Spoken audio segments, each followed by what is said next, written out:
Grace, mercy, and peace to you from God our Father and from Jesus Christ our Lord. This is the day that the Lord has made. We are glad and we're rejoicing in it. It is a good day to be alive. It is a good day to be Information Saturday with each and every one of you. If you would take this opportunity to greet us in the comments, let us know that you're joining us right there in your home, in your car, wherever you're viewing this on this Saturday morning. Go ahead. Would you greet us in the comments? Now, I need to do a few housekeeping things. And then we're going to bring up our guests. Just about all of our guests are in the backspace. So the first thing I need us to do, I need us to share this with as many people as we can. So I want you to hit that share button right now so that your community will be able to get in on this conversation. This one is for the ladies. And so next month we'll do something for men, but today rather, we're going to do something for the ladies. We want you to share it.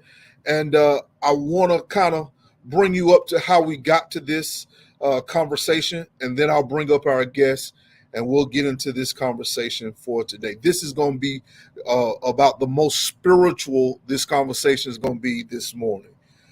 So for Mother's Day, I preached a message about Dorcas. You remember I preached a sermon entitled "What Happened to Dorcas?"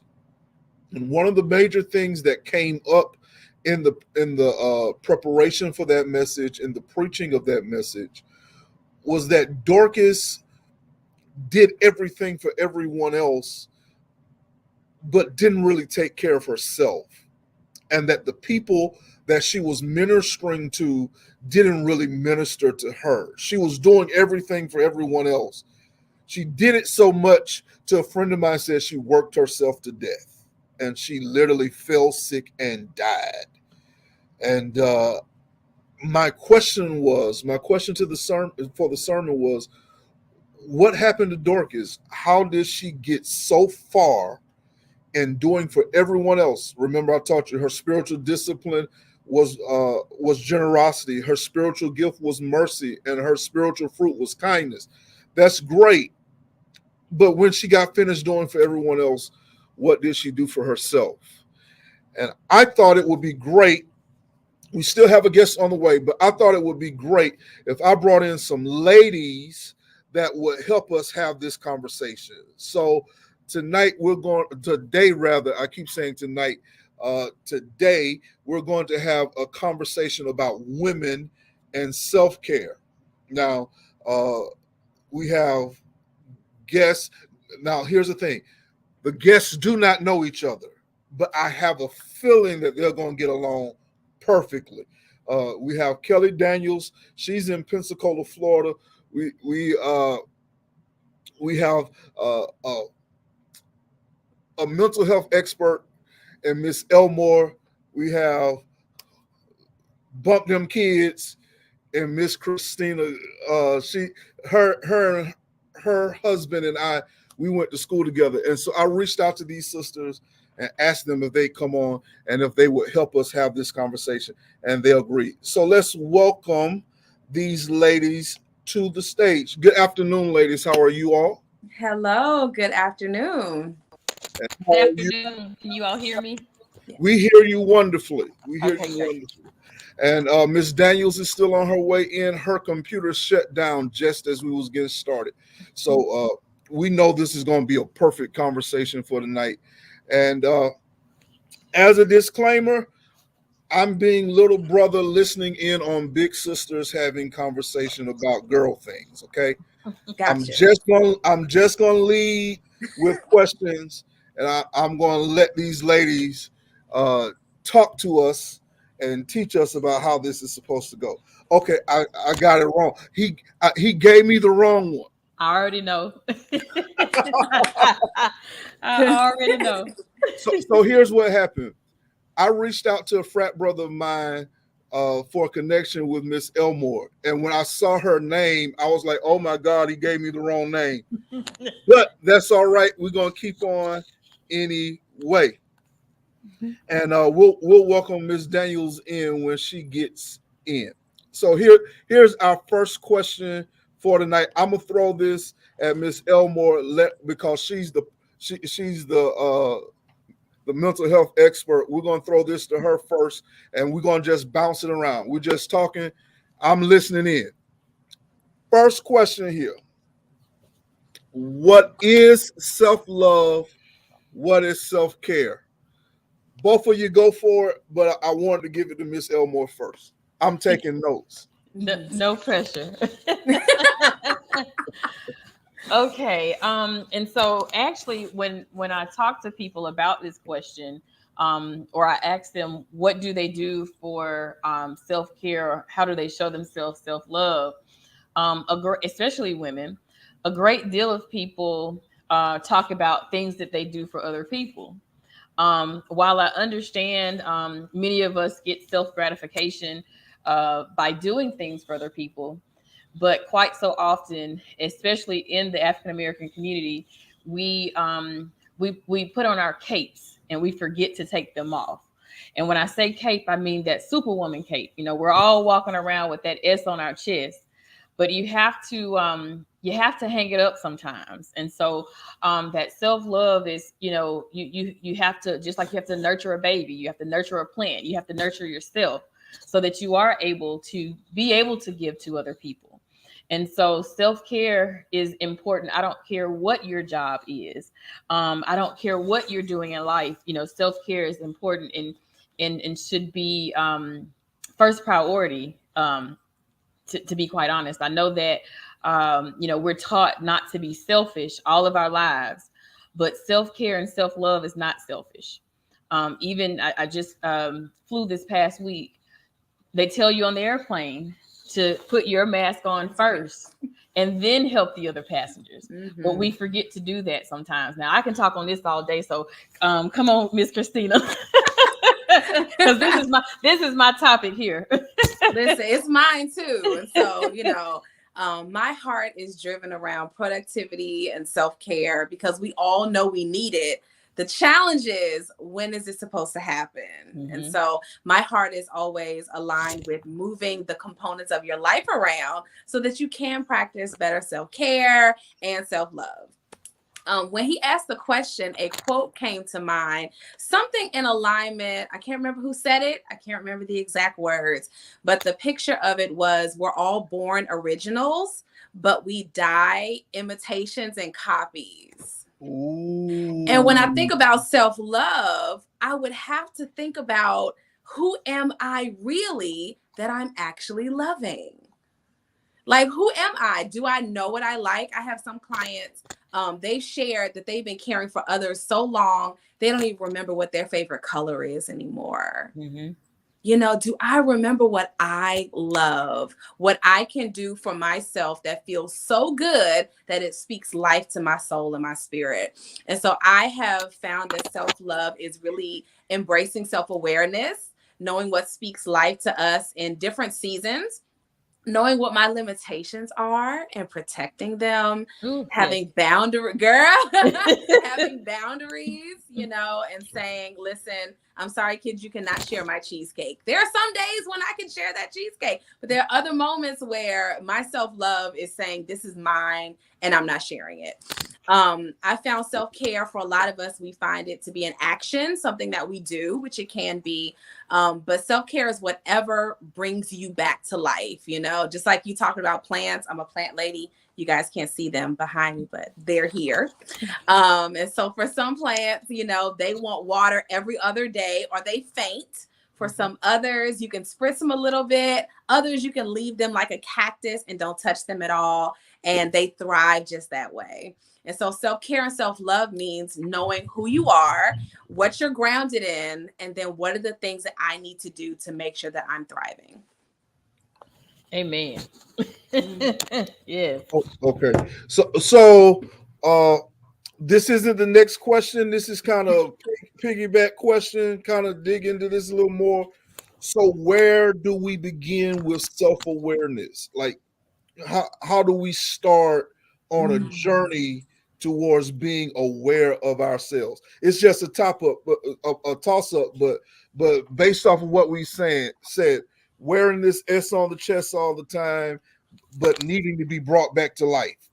Mm-hmm. I don't even realize I need to be brought back to life. So how do I come to the place of knowing, hey, I got an S on my chest? Mm-hmm. Mm-hmm. How do I become self-aware of things on that nature? Mm-hmm. Spending time with yourself. That's the first step. I tell people that the pandemic was a blessing and a curse. We focus on all of the negative things that happened, but I think a lot of people got a chance to know themselves during the pandemic because the world shut down for at least 2 weeks. And some people, they didn't like the person that they saw. Or as Miss Christina said, some people forgot who they were. In my first initial session with clients, I'll always ask, tell me about yourself. And you would be amazed at the number of people that struggle to answer that question. But it's because they have become someone else or so many other people that they have forgotten who they are. I'll say, tell me about yourself. And then they'll tell me, about their siblings, their children, they may be wives, all of these things. And I'm still trying to figure out exactly who are they. They're telling me who they are to other people, but they're not telling me who they are. So I think the biggest thing, we don't want another pandemic to happen, but I think the biggest thing is for people to spend time with themselves. Date yourself. You don't always have to go out to dinner or to the movie or whatever with someone else. Go by yourself. And spend time with yourself, spend time, with your higher power. A lot of people thrive and get validation from other people. But you have to spend time with yourself. So that I thought I knew myself, backwards and forwards. But when that pandemic happened, I learned a lot about myself. And so, some things I realized, hey, this needs some work. And some things, I liked and I wanted to, kind of enhance. So to answer that question, I think in a nutshell is to spend time with yourself and just kind of learn yourself. And I'm a huge component of journaling. And so, while something may not seem relevant to you right now, it may become relevant a little bit later. Mm-hmm. Thank you, sister. He's laughing. When I think about self-awareness, I kind of think of it as twofold. One is what Miss Elmore said about, spending time alone and connecting with God and saying, okay, Lord, show me myself. And then I also fully believe that God also uses other people to increase our self-awareness also. Mm-hmm. So when I think about knowing myself as an individual, just me, I share with my community, maybe it was last week or so, we were talking about getting rid of your overwhelm, and I was asking them, what are the signs of overwhelm that pop up in your life? Like, how do you know when you're overwhelmed? And their very authentic answers were refreshing and sometimes scary, right? Mm-hmm. Because there were answers like, sometimes my face starts tingling. I get headaches. I feel all this tension in my neck and shoulders. I can't move my body like I used to. I start yelling, or then I start repressing my emotions and I become like a shell. Mm-hmm. And I'm like, thinking of these women, this is such an authentic story. Like, know yourself, know what it looks like when you start to go down the tunnel, where you start to say to yourself, I'm not okay right now. I'm not okay right now. Like I'm having a day, and there are days where, listen, Pastor Mickles, your brother comes in. I'm like, listen, you need to get your kids because I'm not okay today. It could be a myriad of reasons. It could be business related. It could be home related. It could be homeschooling related. It could be grief. We just lost Pastor Noble. Like all these things where it ties together. And one day he came and I said, baby, I'm not okay today. I'm saying that out loud that I'm not all right. Mm-hmm. You know what I'm saying? It out loud. And so I found that I can know myself. Okay, my neck is getting tight. I feel like I'm not taking deep breaths like I should be. All these different things of me doing my inner checks, right?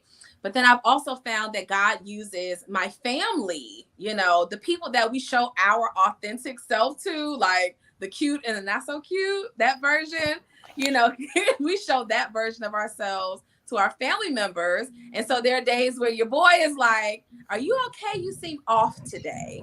And that means in husband talk, why you got an attitude? Is there something wrong with you? Like that's, his his kind way of saying, you're tripping today. And so they're just these. Since I can't say amen, I'll blink. Huh? I can't say amen, I'll blink. There are days where it's like, listen, are you okay? I'm like, I'm sorry. I'm not trying to act like that. But it brings awareness to me that something might be triggering me today, or I might be frustrated about something and I'm accidentally taking it out on my family members, So there are these inner checks that we can do inside, self-awareness, be aware of yourself. Nobody else lives in there but you. And then there are also hints from our family members around us, that say, girl, do you need a nap? Mom, I think you should go lay down. Or they start cleaning the house and looking at me crazy because I'm tripping, And so just the awareness can come from a myriad of ways as long as we're listening to the message. All this is great. I'm enjoying this. And just to piggyback, and the reason I started clapping when you said, am I okay? Saying that I'm not okay today. That is so important because quite so often we don't admit that we're not okay to ourselves and to others. And so that's the first thing, acknowledging that you're not okay. It's a common greeting. Hey, how are you doing? And just like out of reflex, we say I'm good. But I challenge people to pause. I mean, it's not that everyone wants that you want to go around and lay your problems on everybody. But I think it's a time to, like you said, kind of check in with yourself. Am I really okay? And because we think that we have to be strong all the time, we feel like we have to say that we are okay, even when we are not. Just a little bit of transparency. So in the daytime, as I say, I work with high school students. And so apparently my face must have said one day that I was not okay. Not okay. Because my coworker, who's actually a male, who, no offense, Pastor Nichols, sometimes things go over you all's head. But he came in and he said, are you okay? And typically I would have said yes, but I was not okay. And so I had to let him know, like, no, I'm not okay. And I was so proud of myself in that moment because, as anyone else, I would typically say, yes, I'm okay, when I may be screaming on the inside, and so that's the thing that I want the ladies to know and to remember. One, it's okay not to be okay, but then two, be truthful and authentic with yourself, that when you're not okay, but then also being comfortable with being authentic with other people as well.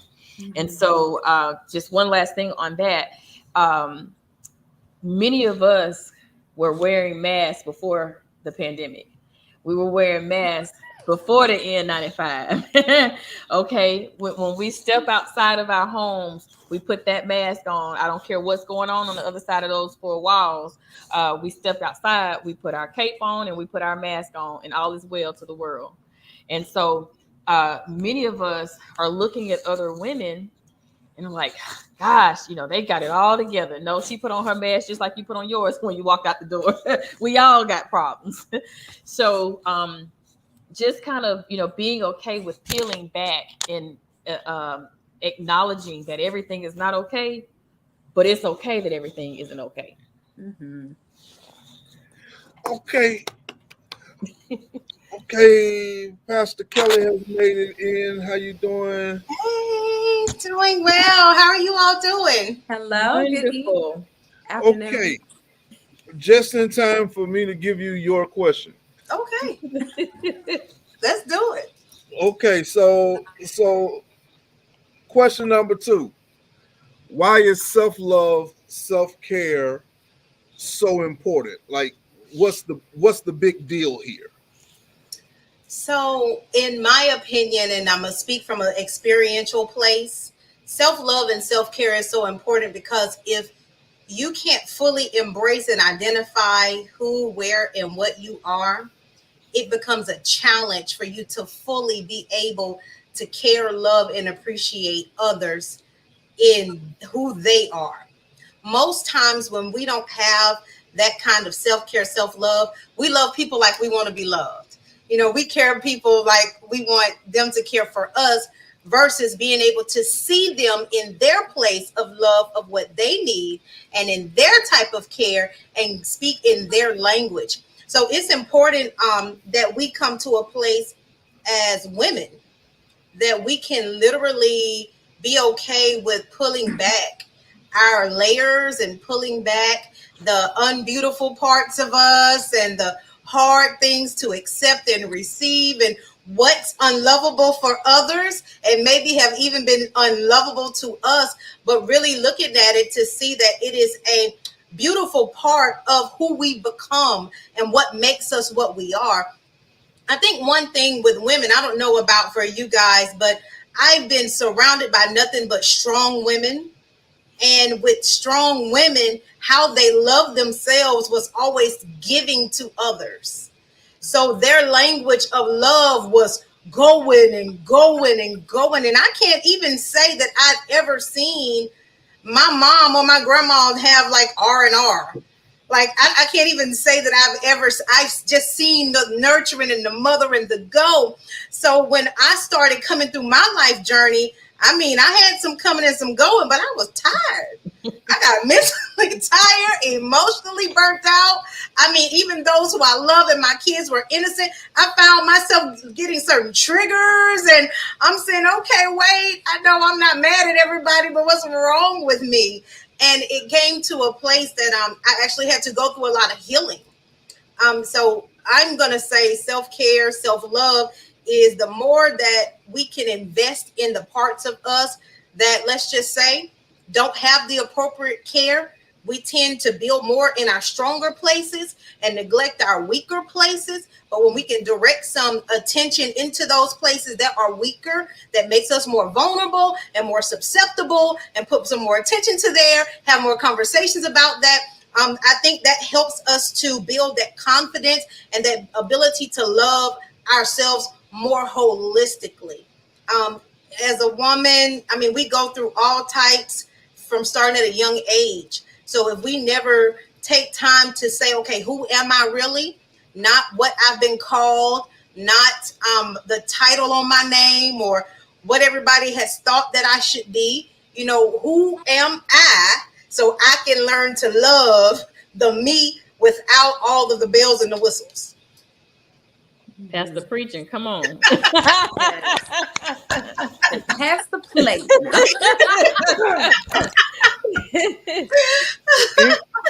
Anybody else jumping in on this? I want to add, and this is only funny because me and my mom were talking about this the other day around Mother's Day. She was talking to me about how she used to take Mom's Day out when we were kids. Now, I don't remember this per se, but the fact that she was reminding me of it, I guess kind of showed me where I got it from. She would just leave and go to lunch or movie with a friend or by herself. We would like grab on her legs like, Mom, where are you going? And she was like, it's Mom's Day out. Like, goodbye. I'm off the clock today. And so, we joked about bump them kids, but, I think I got it. It trickled down through the DNA a little bit. One thing that I want to add to that is self-care, self-love is valuable because we're the example, for the next generation. Just like we talked about our mothers, grandmothers, all these things, how I express womanhood to I have 4 sons and a daughter. How I express womanhood to these 5 little Garrets that are coming behind me, it's so pivotal. I can remember my daughter being around age 3. And I remember feeling in myself in that moment that I didn't want her to grow up and be a woman like I was at that time. I was tired. Everything that she shared, I was tired. I was irritable. You know, I was very picky about, I wanted everything a certain kind of way. And if it wasn't the way I wanted it, I was swooping in to fix all problems, you know, and just, I wasn't feeling fulfilled. And this was all before, you know, we started some of the community things that we were starting. But I realized I didn't want her to see womanhood through that lens. I didn't. And in order for me to change how she saw it, I had to change. And then for my boys, they're going to grow up and be somebody's husband one day. And I don't want them to think that women are the primary problem solvers in the home. I don't want to solve all the problems. You know, that's what Mr. Garret is here to partner with me and do, you know. And so I want them to see their mother resting. I want them to see their mother going after her dreams. And part of my dreams is not perfectly organized closets. You know, it's about doing the things that bring you life and bring you vibrancy. And they have to see us doing it in order for them to go grow up and say, hey, I'm going to take mom's day out. Hey, I'm going to take a nap because it's Saturday. And that's what people do on a Saturday afternoon. They should be able to see us not constantly piling things into every crevice of time with no margin, no white space, no time to just sit and, you know, like Miss Elmore said, think to yourself and talk to God and all these things. If we don't build those things in and them see us put our bonnet on and climb into bed, right? And go and rest, don't bother me for an hour. Wake me at 3:00 with a cup of coffee. You know, that's how I talk to my kids at this point. You know, they should be able to see that in us in order for them to bring self-care and self-love into the real world. Absolutely. I agree wholeheartedly. I mean, teaching it, implementing it, starting, changing generational perspectives, even as far as our culture, you know, putting that thing in place. Yes. Mm-hmm. Yeah. And the only thing I would add there is, you know, typically our goal is to be productive, right? And so we feel like we have to go and go and go. Let's leave that to the Energizer Bunny. You know, we in order to be our best selves, we have to love ourselves and have that self-care. If you don't take care of yourself, just like anything else, you'll die, you know. And so the very goal that you're pushing yourself through to get to, you won't accomplish because you've killed yourself with, and not necessarily in the literal all the time, but it can, but figuratively as well. You know, I tell people all of the time, you know, I can go outside and, you know, run 6 miles. I really can't, but I can go and run 6 miles and I'm gonna be pretty tired. But that mental and emotional exhaustion is something way different. You know, you're trying to figure out, why can't you get out of bed? Why can't you just, you know, simply lift your head? Because you've pushed yourself past that point. So, you know, Dr. Holmes told me, he said, when you mentioned about talking about self-care, that I was the first person to come to mind, because they know I love myself. You know, I'm getting massages.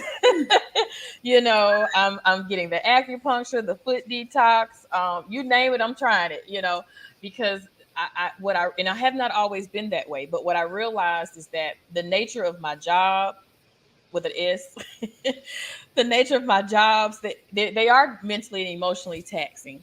And so in order for me to be the best version of myself in my work, but even the best version of myself just as a person, I have to love and take time for myself. So in a nutshell, I would say that the self-love and the self-care is important for just productivity.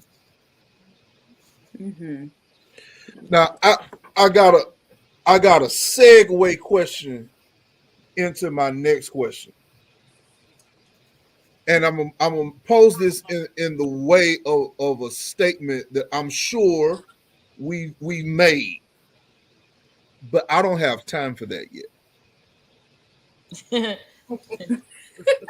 You can make time, or the time will make you.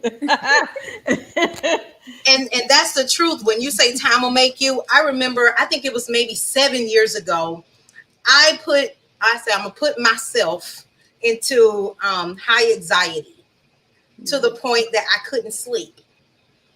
I hit a point of stress. My hair started shedding. My skin started breaking out. And it was because I was trying to balance a household with a family of 5, operate ministry-wise, support a spouse who was doing sports, support each gift of each child, which was never in the same area at the same time. Never. And in trying to stay up and stay on the scene, including cooking dinner and household, I worked myself into a tizzy. To the point where my appetite started minimizing. Okay, so I thought I was trying to get a little fine a little bit. So, I ain't paying attention to that. Just kind of let my appetite burn out. But then I got a headache, and then my skin started breaking out, and the fatigue started kicking in. And it was because I was not making time for me. And I'd actually developed a mentality that if I started taking time for me, that means I was being selfish and robbing my family and my kids from the better parts of me. And, I'm not being this present wife, and I'm not being this adequate mom. But I shut all the way down, ended up in the hospital on some potassium, laying up in the bed on some fluids. Who you helping now? Behind some fluids. So the whole house was going, the house was going down. Because Miss Fingertips wasn't there. But I tore myself down trying to achieve this imaginative, super amazing mom, on point wife, always on the set. You can count on me. And I hurt myself. Mm-hmm. So talking about you don't have, baby, figure it out. Pay somebody to come do something while you go where you need to go. Pay somebody to do something while you go and recover yourself. But don't harm yourself, because we don't want to put unnecessary stress and pressure on ourselves that cause us to weaken or expire before our time. Mm-hmm. And you said pay someone to do something while you do something else. I'm glad you said that, because in the African American community, especially among women, it's sometimes frowned upon, to do that. But let me tell you something. The best feeling that I had today was I was at work and somebody else was here cleaning this house, and I walked into a clean house. Yes. I mean, I think I shouted before I made it to the kitchen, because it did not look like this when I left home. Thank you, Jesus. But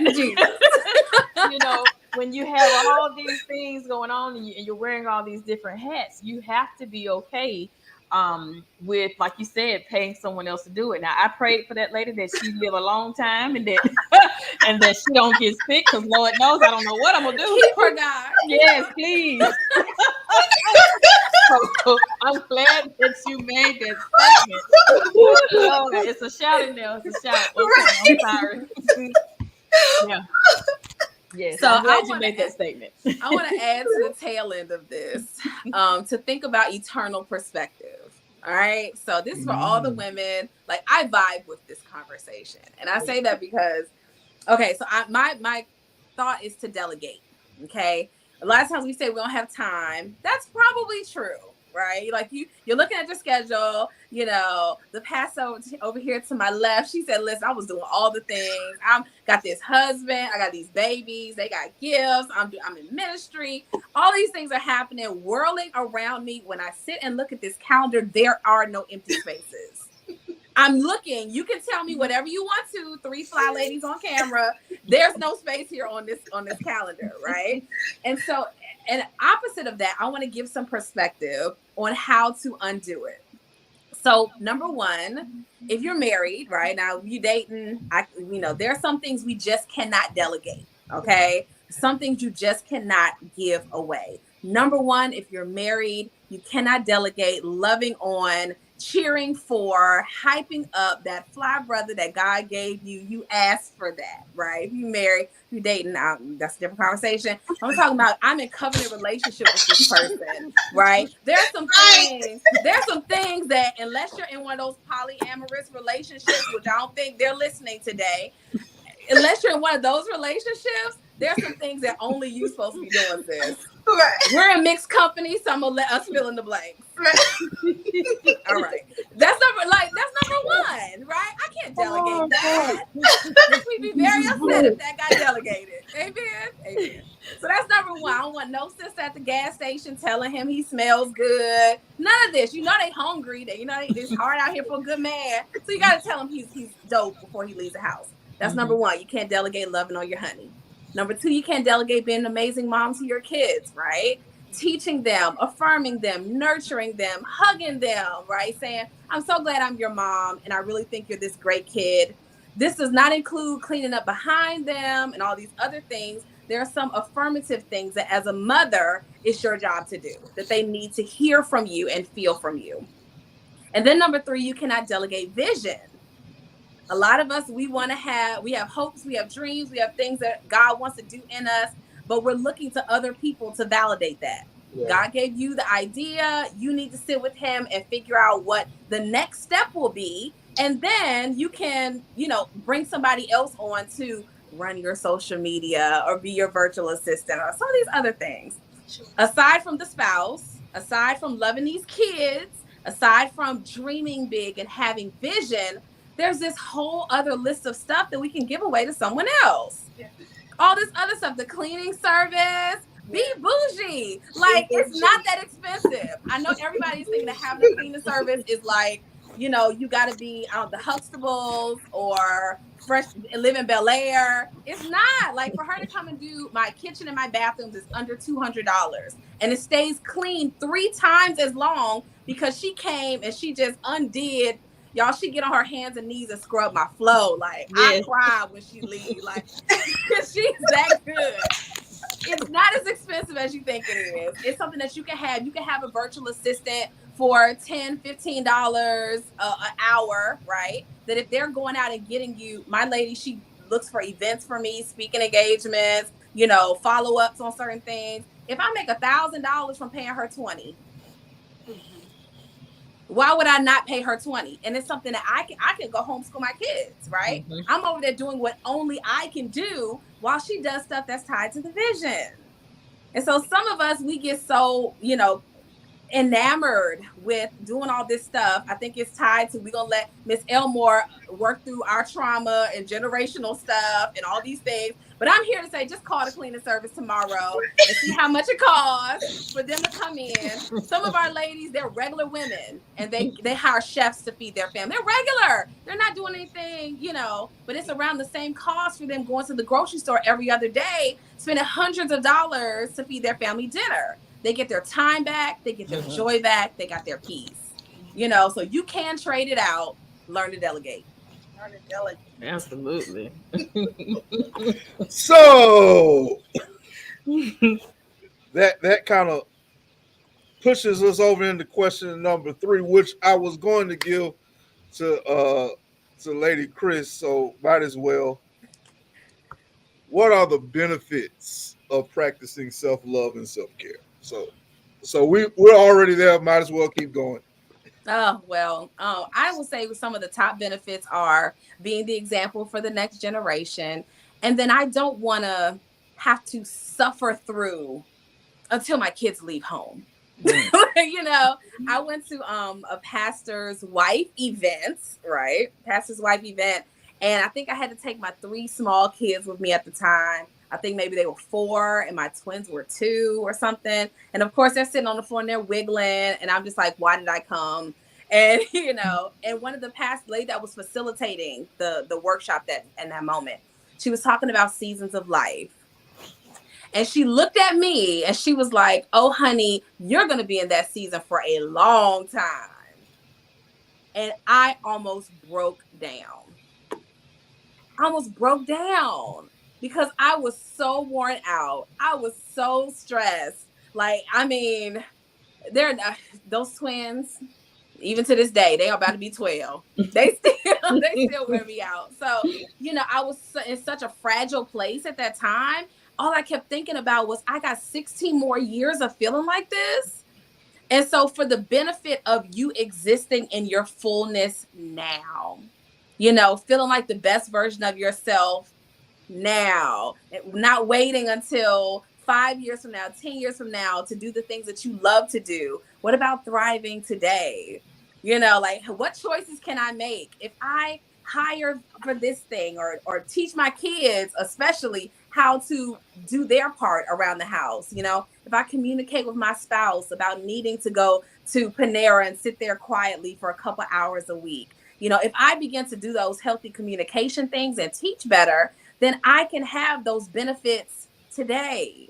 I don't want to wait a decade. I got a long time before I have an empty nest. I do not want to wait 10 more years to feel like Christina again, you know? So I think that the benefit is really knowing yourself on a different level, and then learning to advocate for yourself, you know, that there are things that I want in this season of my life, and I want to stand up for myself and say, I don't want to do that anymore, and be okay with that. Wow. Absolutely. So I would say to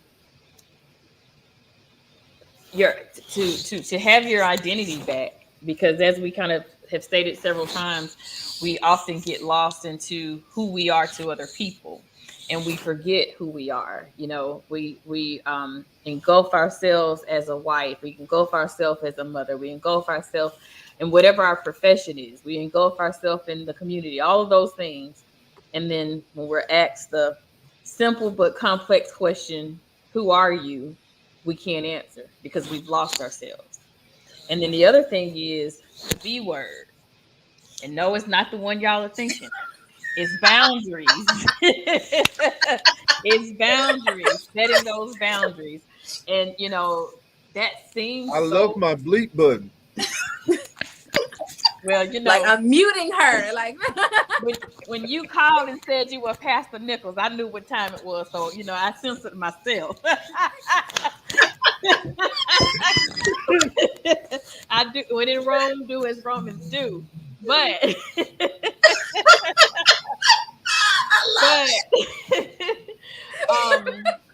but yes, you know, we think that setting boundaries is easy when you initially hear it, but it can be difficult for some.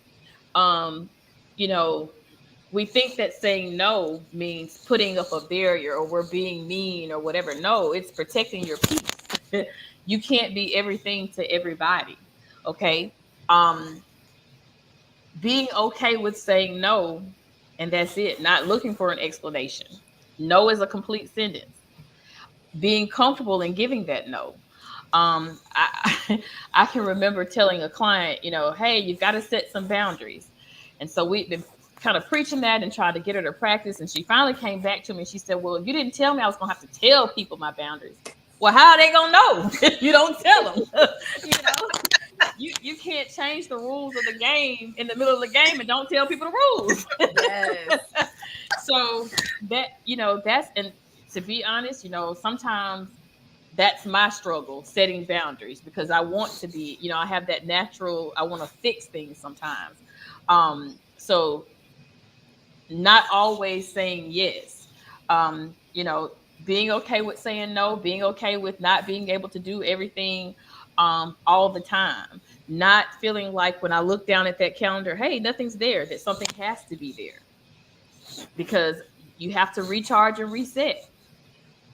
Yeah. Mm-hmm. So true. Wow. So let me say this. During my young mothering and coming into life, I sure wish I had a Miss Christina, and I sure wish I had a Miss Tandrea Elmore. And I pray that every woman look at as they stream and pay attention to, they actually live from this moment, because my story is actually the opposite. Mm-hmm. So I had children young at 18. That was my first child coming out in high school. So with that, we already know that's a whole bunch of emotional trauma and everything else that comes with it, because a child is just birthing a child. I don't care how mature you are, your brain cells, you know, you're just not together with that. So me being a young mom, I came up in the generation of the go, go, go, go, go. So boundaries was never a word used. Standards, yes, as a woman, but not in the area of what you don't do and how you don't do and how much you don't contribute. It's actually, you're supposed to show up. You know, you're supposed to meet this level, and you're not this if you don't meet this level or you're falling short. I came up pushing, going. And it wasn't until my children turned 18, they came through high school, went through 18, they're very ambitious. Everybody was ready to go on and live their lives. So it wasn't until my children were like, bye, mama, that I recognized I left me. So I'm not cooking for anybody. I'm not running to appointments. I'm not picking up and dropping off. You know, I'm not screaming across the house by the toilet and the laundry. Everything is now quiet. I'm showing up to this quietness. I'm waking up to this quietness. And for me, that was emotionally disturbing because now I've entered into this life I was not even prepared for. I had not even captured the fullness of my identity, my taste bud, because when you're a mom in the house, what you cook for the house, you eat too. You don't do 4 or 5 different meals according to everybody. So my even desire of what I liked, what I like to eat, special places I like to go outside of hair and nails, you know, and maybe to a water site. I was clueless. So here I was, this 38, 39-year-old woman getting ready to divorce, walking out of this life, no longer having the responsibility as a mother. And I didn't even know all the type of foods I like. When I looked at a map, I couldn't even mark a number of states that I visited and gone on a vacation to. I could drive through my city, and having lived here my whole life, would see so many different places. I never even just walked down through downtown and just ventured into some boutiques, you know, just to mix and to mingle and become sociable. So I went through this whole find your identity, Kelle. This whole place like, girl, who are you? What do you like? You're more than just a mom. You are more than just a wife. You're more than just a minister. You are a whole person. Who are you? Where do you start? So I went on this discovery. I mean, from interpersonal dates and trying different foods and different restaurants and just different things, tapping into stuff that I knew I couldn't do, like cycling. Baby, I know I tried it. I can't live on the treadmill, let alone getting up in the 5 a.m. cycling class. But I did all of these things to try to break myself out of that safety net and that place of fear where I hadn't come into my identity. So I had to enter into a whole nother phase of life to start fighting for myself. So now, I'm not going. I don't want it. I don't like it. I'm not a part of it. I mean, anyway, I don't feel that. Yeah, I hear what you're saying, but that's not applicable to me. I am extremely now more free in myself because I've come into who Kelle is. And I'm totally okay with walking away. I'm totally okay with not having spaces in certain places, in certain sectors. I'm totally good with that now because I no longer feel like I have to be a part of so much. You know, I don't have to always be engaged or be involved because I am free with me. I'm comfortable with me. I've come into a place of self-care and of self-love that Kelle is important. It's not everybody else.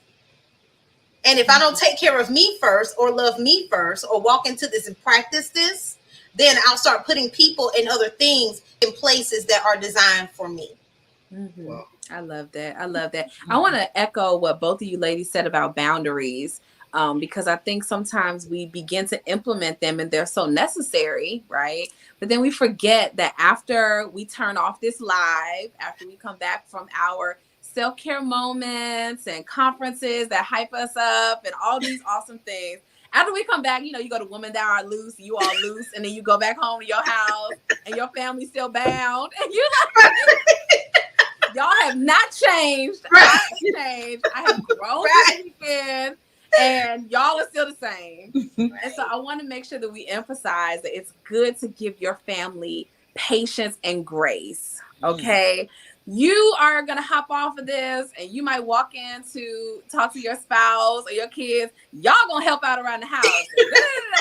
And then you tell your husband, I demand a virtual assistant. I demand a chef. And he'll look at you like, hold up. You sis. Crazy.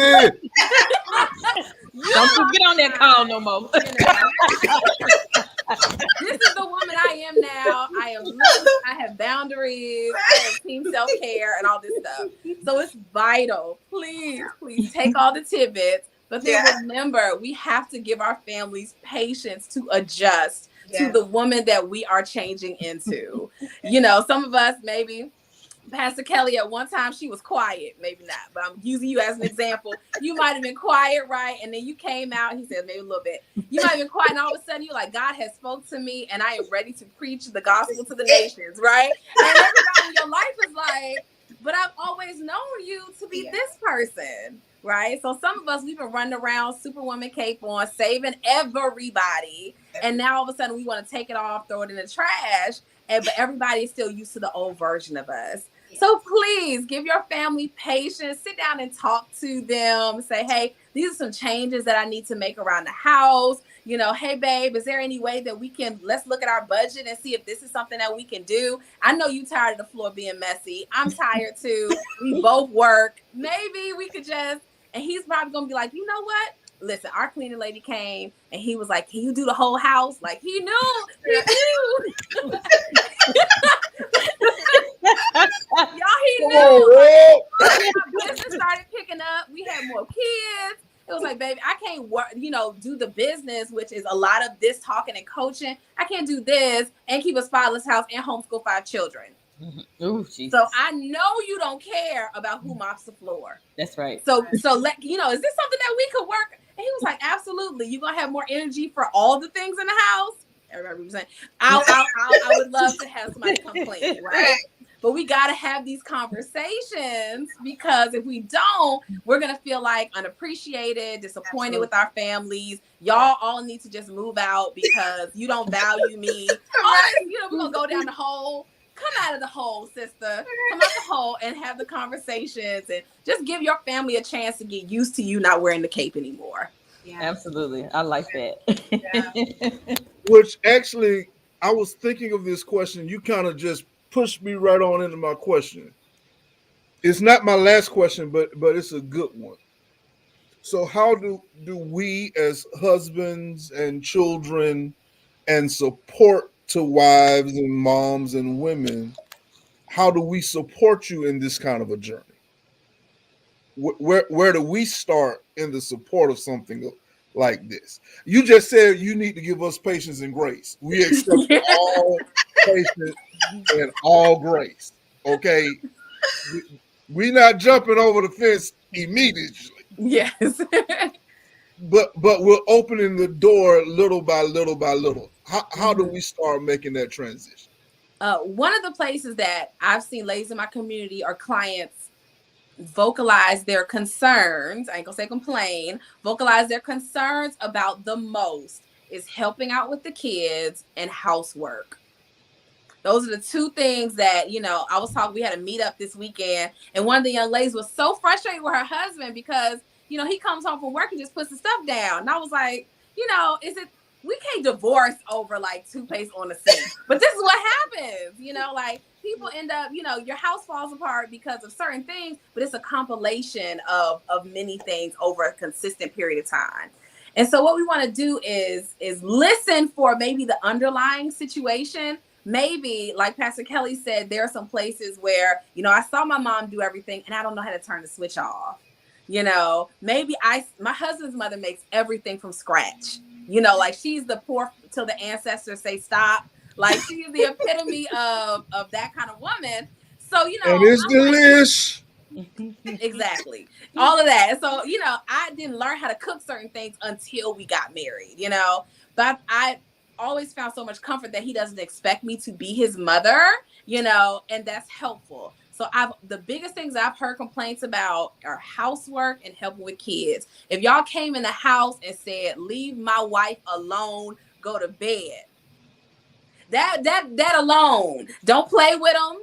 Don't hype them back up again, right? Don't get them excited again. Say, listen, I love y'all. My wife looked tired. She looked like she can't hear y'all anymore today. Y'all, we love y'all. Do the bed routine if there is one, if you said, but leave my wife alone, baby. Why don't you go in the room and just sit in some quiet for a while?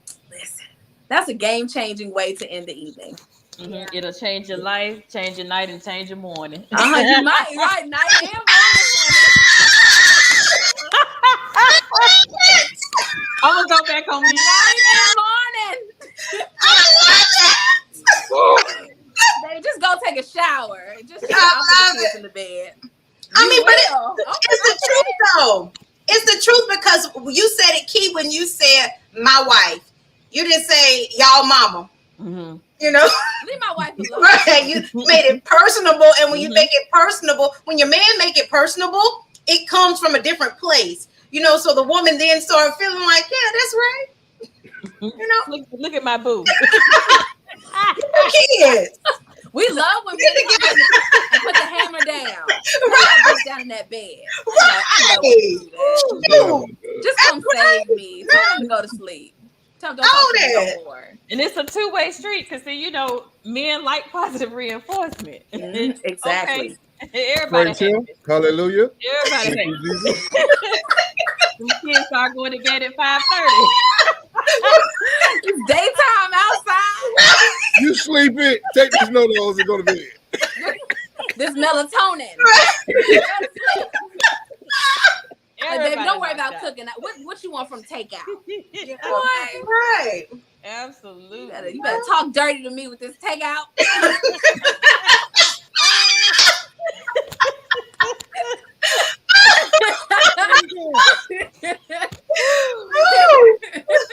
Have mercy. Keeping it real.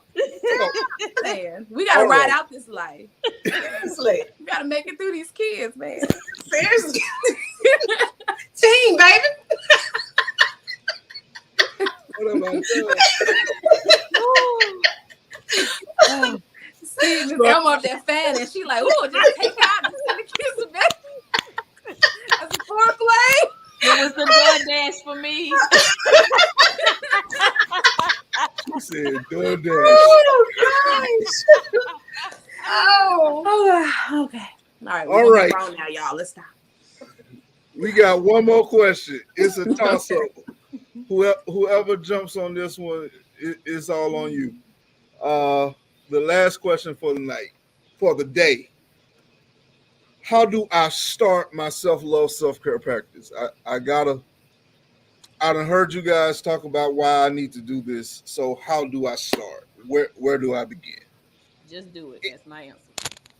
Just do it. I think for me, it's just what Elmore said, is making a decision and just starting. You know, and your start could be a small step, but it could just start with the conversation. It could start with your ideas. You know, it could start with you trying something different, you know, something small, but just to begin to recapture you. Mm-hmm. I love that. My suggestion is to do a time audit. Take a moment. Look at where your time is going. Where is it washing away? I have had to catch myself in the mornings going into wash dishes, for example. And I will say, I am not paid to wash dishes, nor is this my job anymore. It's the job for my older children. Why am I doing stuff that is not my job? I got to catch myself, right? Because there are 3 things we can't delegate. Loving your man, affirming your kids, and having vision. There are some things that only I can do. Dishes is not part of that.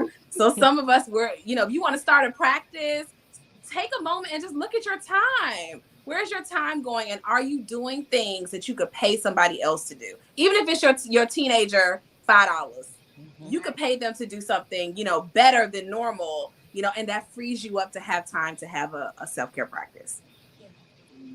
Wow. Yeah.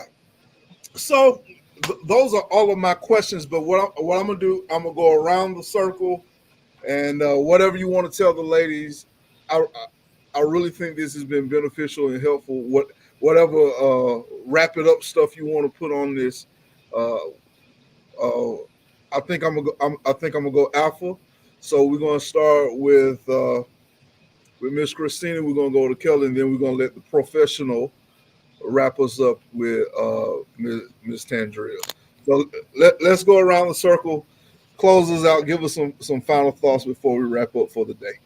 Well, Pastor Mickles, thank you for having me. It's been a joy, especially to meet some ladies that were outside of my network. We're going to have to key some other time. For everybody that's watching today, I just want to encourage you that you can make a change. You don't have to live surviving for the next 5 years, 10 years of your life. You can make a difference today if you so choose. And I would love to just connect with anyone. My last name is Garret, Christina Garret, and I'm on Facebook and Instagram at the Momathon Diaries. Love it.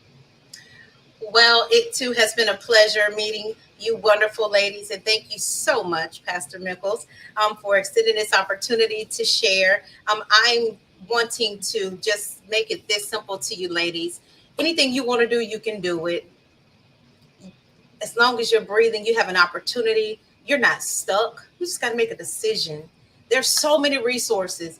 There's so many doors that you can open up, and there are people that will actually help you and walk step by step with you in order for you to gain the momentum. You're never by yourself, no matter how old you are, no matter what your stories look like. None of that stuff matters. What matters is where you are right now, where you want to go, and what you're willing to do to make it happen for you. So just know, just as you've heard from all of us, and if a woman like me can be 41 years old and step into a new place of her life, I promise you, you can too. And you can find me on Facebook and or Instagram, and follow me for Transcend, which is talking about living beyond wherever you are. Tell them about Ugly Bar too, so if they come. So I am a licensed esthetician, and my business is called Ugly Beauty Bar. We're located in Pensacola, and yep, the name is Ugly Beauty Bar because there are some ugly things that have happened in our life, but it does not rob us from the beauty in who we are. And we do skincare and motivation for men and for women, just to tell you, hey, whatever your scar is, I don't care. Let's pull the beauty out of it so you can live forward. Mm-hmm. Wow. I love it. So just a couple of things. I want to say thank you for giving me the opportunity to participate with such a dynamic group of women here. I hope that I didn't cut up too bad and I'll be invited back. Absolutely. But just a couple of things that I want to leave with the viewers is that one, you can have a pastor and a therapist. I suggest it. 2, perfection only exists in the dictionary. That's something that we often strive for, and it's a great recipe for anxiety and depression. So leave it in the dictionary. Your 100% may not look the same every day. You may be at 100% today, and tomorrow your 100% may look like your normal 80%, and that's okay. And I think the last thing that I would want to leave with everyone is, and it kind of ties into your question of, how do we start the practice of self-care? The smallest change can have the greatest impact. And so if you just remember that, you start with the smallest thing, and then you just gradually increase your self-care. There's something for someone to do. If you only have 2 minutes out of the day, if you only have 5 minutes, 10, 15, 20, 35, and before you know it, you're taking a whole day, or you're like me, you take a self-care week. My supervisor told me, he said, you're the only person that celebrates your birthday a whole month. I said, well, hey, I've decreased it. It used to be the whole month. So, finding time for yourself so that you can be the best version of yourself. Wow. Pastor Mickles, before we sign off, I want to share a resource. Hold on. This book, I've been teaching out of this book for the last several weeks to my community. It's called Take the Day Off by Pastor Robert Morris. He wrote The Blessed Life and a whole bunch of other, really great books. But it's about receiving God's gift of rest and about the commandment for taking Sabbath days and not making it, holier than thou, you got to be a 7 day of all these things. But he talks about how learning to rest is a sign of learning to trust God's faithfulness. And it has changed my life. Literally changed my life. So if anybody needs a good resource, it talks about emotional exhaustion and symptoms of that and a lot of things. the ladies in my community have gotten a lot out of it, and I wanted to make sure I suggested this because I'll be talking from it later. But it's a really good resource. Thank you. You know we love books around here. We love books around here. Just a little. Yeah, we love books. Okay, and I wanted to make a comment based on Miss Elmore. You can't have a pastor and a therapist because your pastor has a therapist. He better. Yeah, your pastor has a therapist. Mm-hmm. And we love all of these ladies. My longest relationship is with Miss Kelle Daniels-Freeman. Her dad is my spiritual father, and we love him even today. Listen, I want you guys to have a wonderful Saturday. We look forward to seeing you guys in the morning for worship. I will not give the traditional blessing because, hey, we've laughed and talked too much for that today. But go in peace, serve the Lord. I love you. Until we meet again, peace.